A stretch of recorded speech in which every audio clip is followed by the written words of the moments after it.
Bem-vinda, doutora Juliana. Obrigado por apoiar, mais essa ação do Instituto Federal de São Paulo, que tem por objetivo levar informação e orientação psicológica às pessoas. Então, eu quero te agradecer por apoiar mais essa atividade do IFSP. Seja bem-vinda. Obrigada, Adriana. Eu que agradeço. É sempre muito gostoso conversar com vocês sobre temas, que eu sou tão interessada, e eu acho que isso acaba sendo muito bacana, a gente poder fazer trocas e auxiliar aí no entendimento de algumas questões.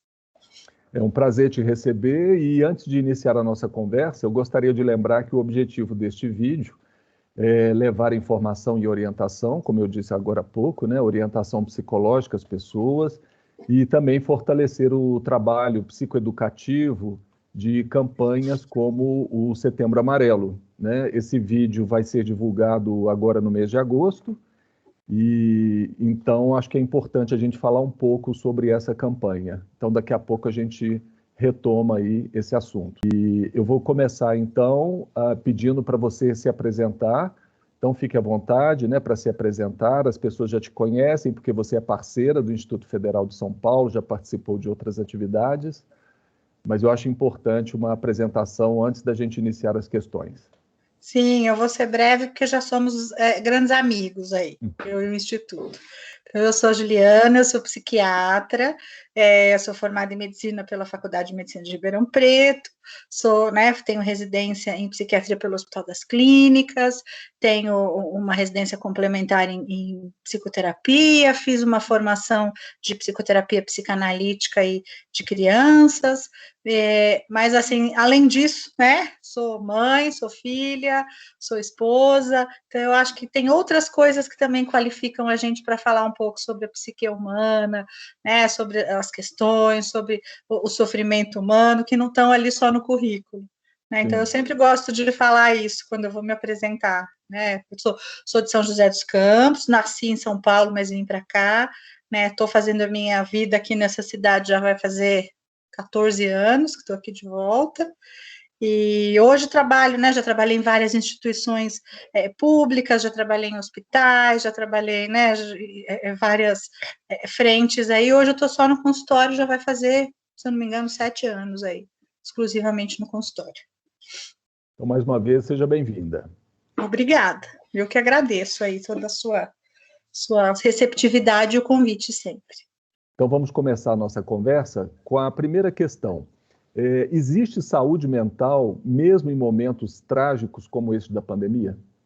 Opa, saúde mental existe, tem que existir em qualquer situação, inclusive nas situações desafiadoras, porque eu falo que é isso, que vai, hoje em dia fala-se muito de resiliência, que é uma palavra que está na moda, resistência, e isso para a gente significa a mesma coisa, essa capacidade de você manter um aparelho psíquico que dê conta das situações mais adversas, e se tem uma situação que nós estamos passando que é completamente adversa, que ninguém planejou, que ninguém imaginou que ia acontecer, que ninguém estava preparado, é essa história da pandemia.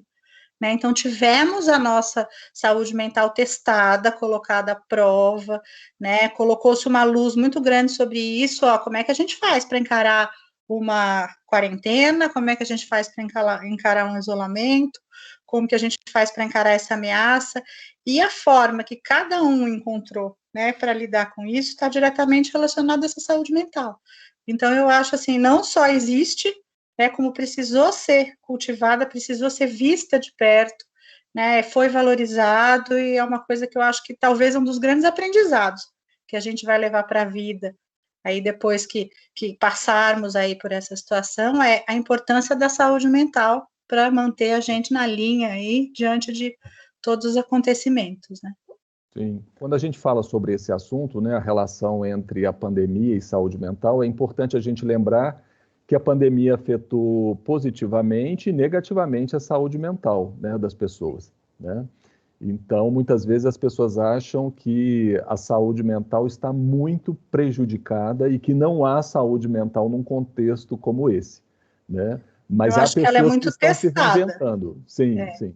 Está sendo muito testada, está sendo muito ressaltada a importância dela, sem dúvida, esse teste, essa exigência né, a que estamos submetidos, trouxe um prejuízo global.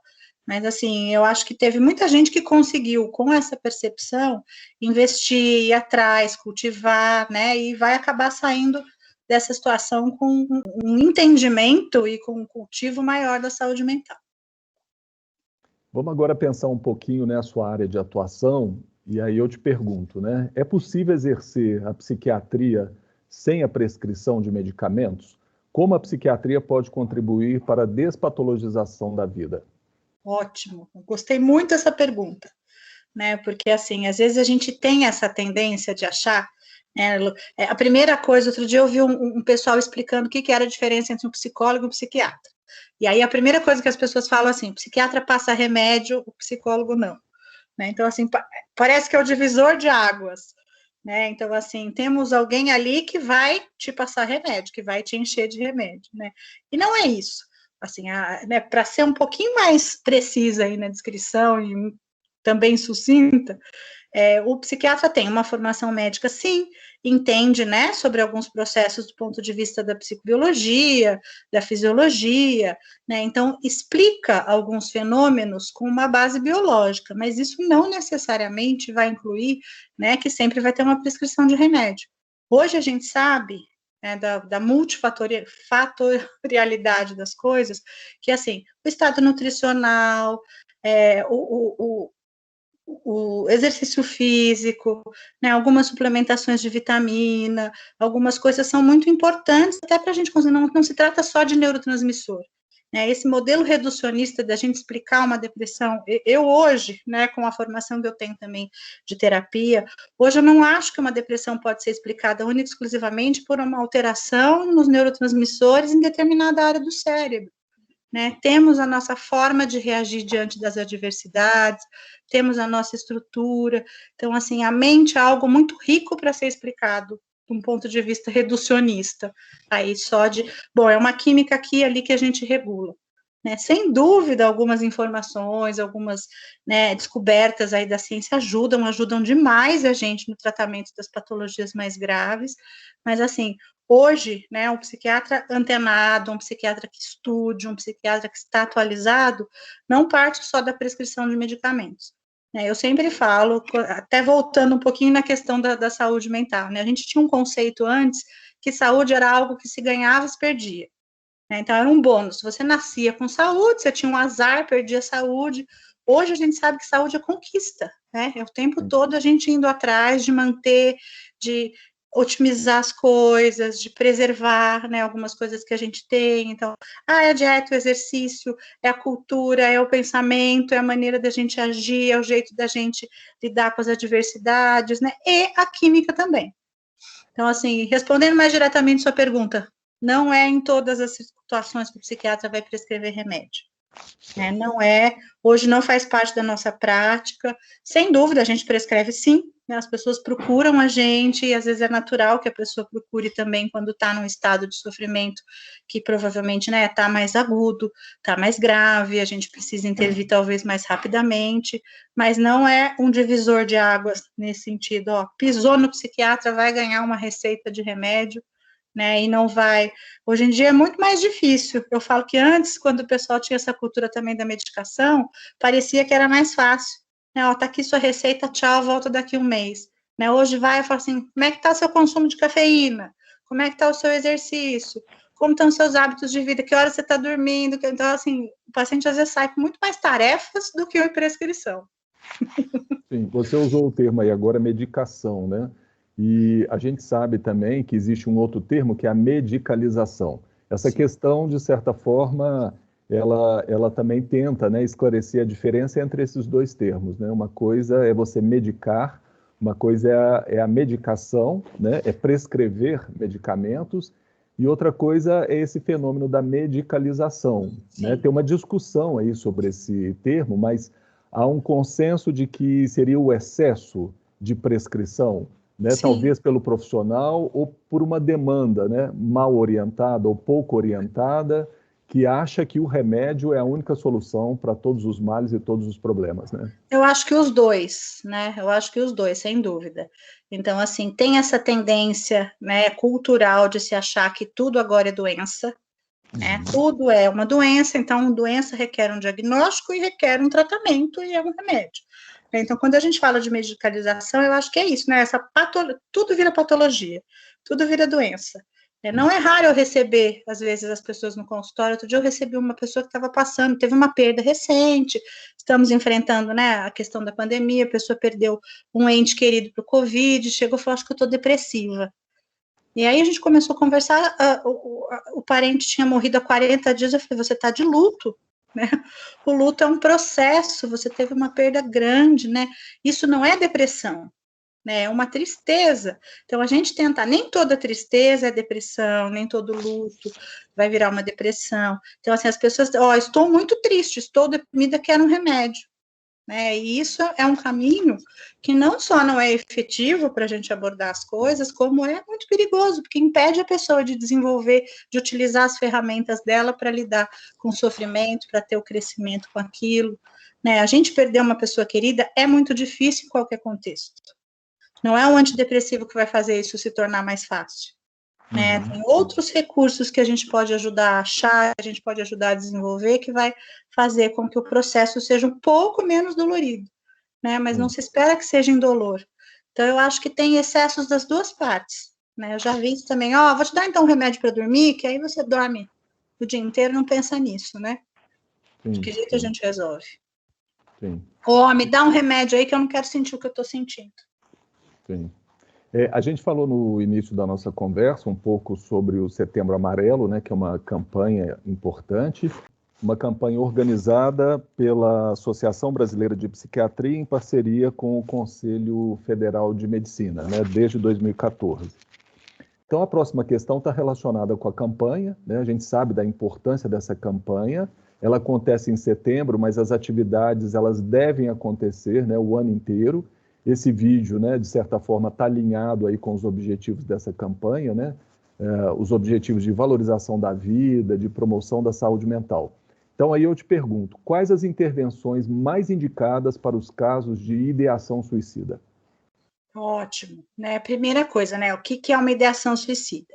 Então, eu vou explicar, né? Porque às vezes as pessoas, quando a gente fala de suicídio, todo mundo pensa no ato, né? Nas tentativas, né? Nos suicídios que são consumados, mas assim, ideação é todo e qualquer pensamento que envolva, né? Esse desejo de morte. Então, assim, por que a gente pergunta isso para paciente quando a gente faz uma avaliação? Por que isso assusta tanto? Porque são pensamentos, né, são ideias que podem evoluir para uma tentativa de suicídio, para um suicídio consumado, né, e é algo que, obviamente, a gente quer evitar. Então, assim, como lidar com isso? Quando a gente escuta alguém falar, quando a gente percebe que alguém está com esse, né, com esse pensamento recorrente, quando a gente está, eu falo que a primeira coisa de tudo, né, é a gente não subestimar, é a gente procurar uma ajuda profissional para avaliar. É coisa de adolescente, é coisa da fase, tá passando por uma fase difícil da pandemia, ficou tudo pior, tá bom, provavelmente é mesmo. Né?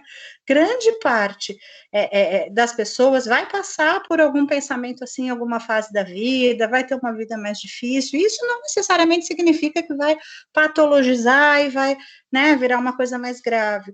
Mas assim, não é algo que eu acho que a gente pode subestimar. Eu prefiro para uma mãe, é frequente eu receber adolescentes para fazer avaliação psiquiátrica, porque a mãe descobriu lá uma mensagem no celular falando que às vezes eu prefiro morrer. Preferia morrer do que morar nessa casa. Né, ou escreveu no diário, né, se eu tivesse morto, então a mãe entra em desespero, leva para avaliação. A coisa que eu mais gosto é de falar para a mãe, pode relaxar, tá tudo bem. Foi um momento, foi um impulso, estava ali nervoso, mas assim, a primeira coisa é a gente procurar ajuda, né, ainda que seja para ouvir que está tudo bem. Então, assim, esta avaliação é muito importante que seja feita por um profissional. Não necessariamente precisa ser um psiquiatra, mas, né, um profissional de saúde mental que esteja habilitado para entender um pouquinho o que está por trás daquele pensamento, quais as angústias que aquela pessoa está passando, quais os recursos ela tem para enfrentar, porque a mesma situação, ela não vai ser encarada, vista e manejada da mesma maneira por duas pessoas. Né? Então, às vezes, uma nota baixa na prova, para alguém, passou, né? Então tudo bem, para outra pessoa aquilo pode ter um peso muito grande, né? Pode ter um impacto muito grande. Então essa distinção entre o que é para chamar atenção, vou colocar entre muitas aspas aí, porque eu não gosto muito dessa expressão, né? Ou uma coisa que pode se tornar algo sério, essa distinção, ela precisa ser feita por um profissional de saúde mental. Precisa ser visto por um psicólogo, precisa ser visto por um psiquiatra, precisa ser conversado, né? Precisa ser esmiuçado. Então, a primeira orientação, né? Como lidar com isso. E se isso está acontecendo com você, né? Se é com alguém, eu não vi, não foi um amigo que falou, não foi. Mas assim, eu estou me sentindo assim, procure um amigo, procure ajuda, divida o que você está pensando, porque às vezes é a forma também de você chegar nessa ajuda. Né? Ou peço, mãe, me leva preciso talvez de um psicólogo, preciso talvez de um psiquiatra, mas é essa busca, né, não subestimar o que está sentindo, o que está ouvindo do outro, não se desesperar, como eu falei, a grande maioria, né, desses pensamentos, eles podem ser normais, então, assim, não subestime, não supervalorize, mas procure ajuda profissional para fazer essa distinção. Sim. A pessoa que está escutando alguém, né, e observa que há ali um caso, né, de ideação suicida, então o amigo, um familiar, né, que está tentando ajudar alguém, né, alguém que esteja com ideação suicida, muitas vezes, né, fica assustado, apavorado, né, você falou aí, né, de reações, às vezes vai subestimar, às vezes, né, a pessoa fica desesperada, mas o fato é que só de você escutar a pessoa, você já está oferecendo uma ajuda importante. Sim, Né? às vezes E, chegar, falar, nossa, por que está falando para mim nesse momento, né? Por que justo sim, para mim? Por que está me procurando? Então, assim, tem em mim alguém que pode confiar, tem em sim, mim alguém que pode abrir, então vou deixar aberto esse canal para conversar. Às sim, vezes, se for procurado por alguém, ter essa ideia, pô, eu não sou profissional de saúde, né? De saúde mental, eu não posso resolver, mas eu posso escutar, eu posso sim. orientar, eu posso, vamos junto pedir ajuda, né? Vamos conversar com alguém. Sim, a escuta ela tem que ser, né, assim, atenciosa e responsável, né? Porque eu posso, ao final, não saber o que dizer. Eu falo, olha, eu estou percebendo que você está vivendo um momento difícil, né? Mas a gente pode, como você diz, procurar ajuda Uhum. profissional, juntos, né? Eu Porque às não vezes eu não... tenho como, não tenho como te ajudar com o recurso que eu tenho, mas eu estou com você, né? Vamos lá, vamos procurar junto. Sim. Bom, então, mais uma questão que está relacionada também, né, ao Setembro Amarelo, como as experiências de sofrimento, né, como medos, ansiedades, né, crises de ansiedade, lutos, depressões, podem fortalecer a saúde mental. Ótimo. Né? Acho que a gente até já acabou dando uma pincelada nisso antes. Sim, Eu falo que, assim, as experiências, como tem sido a história da pandemia, né, são oportunidades da gente testar e afiar as nossas ferramentas. Então, é diante de uma dificuldade que a gente vai testar as nossas condições. Então, eu acho assim, uma vida sem sofrimento, né, cá entre nós, é uma vida chata, né, porque é uma vida que não trouxe desafios. É óbvio que a gente quer que os desafios venham na medida que a gente, né, vai dando conta, a gente quer que a vida seja mais gentil com a gente, mas eu acho que esses momentos, eles ensinam a gente a lidar com as nossas capacidades, né, com as nossas, eles nos desafiam a melhorar, a entender, a buscar esse autoconhecimento, a buscar outras formas de resolver. Se eu tenho um problema muito difícil, o que eu faço? Eu tento resolver de um jeito, não dá certo, eu tento de outro, não dá certo, eu vou ampliando o meu repertório. Né? E essa ampliação de repertório, a gente não sabe quando vai precisar, né? Mas ela é muito rica, ela nos torna mais ricos e mais aptos aí. Então, se eu passei, eu vi uma situação tão bonita de um adolescente outro dia, porque ele enfrentou também uma situação complicada em casa, tal, e ele falou assim, sabe qual que é a única coisa que eu acho que foi bom de tudo isso? Eu falei, o que foi? Que eu sobrevivi. Então, assim, nada mais que acontecer, pelo menos eu vou ficar, né? Eu vou saber, bom, eu já sobrevivi aquilo, o que vier eu vou dar conta. Eu acho que no fim tem isso, né? Então, assim, quem passa por uma depressão, quem passa, né, por um luto, quem passa, né, é confortável? Não é, mas fala assim, olha só, olha o que eu consegui lidar, olha o que eu enfrentei, eu tô aqui, então, assim, vai ser difícil alguma outra coisa me derrubar, né? Porque eu testei minha ferramenta, testei minha capacidade, testei a minha resiliência. Então, eu acho que tem essa função aí, isso é muito importante. Então, a gente, às vezes, tende a buscar uma vida sem sofrimento. Ah, mas estava tudo lindo, estava tudo perfeito, por que agora? Porque é assim, né? A vida acontece assim. Não tem garantias, né? Nós não temos Nenhuma. garantias, né? A gente tem uma programação, essa programação que muitas vezes a gente quer seguir, né? A vida vai mostrando outros caminhos, e às vezes acabam sendo caminhos mais interessantes, como você disse, mais ricos, né? Do que aquele roteiro, né, que a gente programou, né? Que nunca descobriu, né, um caminho escondido que era muito mais interessante do que tinha programado aí, né? Mas a gente só descobre se a gente se permite isso, né? Se a gente fica tentando controlar o incontrolável, a gente não consegue, né, ter essa ideia global e lidar aí com o que precisa de fato, né? Eu falo muito para os meus pacientes que a gente precisa substituir essa ideia de que está tudo sob controle, né, para uma ideia de confiança. Porque quando eu saio de manhã de casa, eu não tenho controle se eu vou voltar ou não, mas eu saio com a confiança, né? Eu vou trabalhando para melhorar a minha confiança de que eu vou. Então, eu sigo a lei de trânsito, eu paro no farol vermelho, né? Eu faço isso, eu faço aquilo. Agora, controle absoluto, certeza de tudo, a gente nunca tem, né? Sim, eu vi uma definição há pouco tempo de saúde mental, que é a seguinte: é a capacidade de organizar o nosso mundo interno e as coisas ao nosso redor. Tá, é a capacidade de organizar. O fato é que a gente sempre vai se deparar com uma desorganização, né? Dentro da gente e fora, né? Nos ambientes, né? Então, a saúde mental é a capacidade de organizar, porque sempre vai ter organização e desorganização, né? E esse é o movimento da vida, né?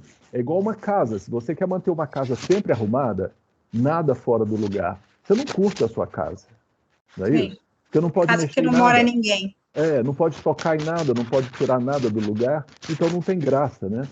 Então a vida tem esse movimento, né, de se organizar e se desorganizar, porque tem que ser assim, exatamente para a gente poder, né, sentir a vida, viver a vida, né, e ter, né, as experiências, né, as previstas e as imprevistas, né, que a gente tem que lidar, né, com o imprevisível, né, isso faz parte da vida, né? Então, para a gente fechar o nosso papo, Juliana, vamos tentar pensar aqui, né, nessa questão. Mais Platão e menos Prozac. Essa receita funciona?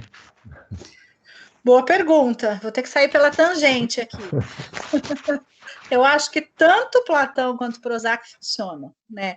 Mas como a gente vive essa situação hoje, que tem mesmo uma tendência grande a medicalizar, né? Tem, assim, eu não tenho dúvida, o Prozac foi um grande divisor de águas, né? Foi, para quem não sabe, o Prozac é o primeiro antidepressivo, né, dessa linha mais moderna aí da linha, né, dos inibidores seletivos de serotonina. Foi um dos primeiros que foi lançado e assim, ele foi um divisor de águas muito grande para a ciência da depressão.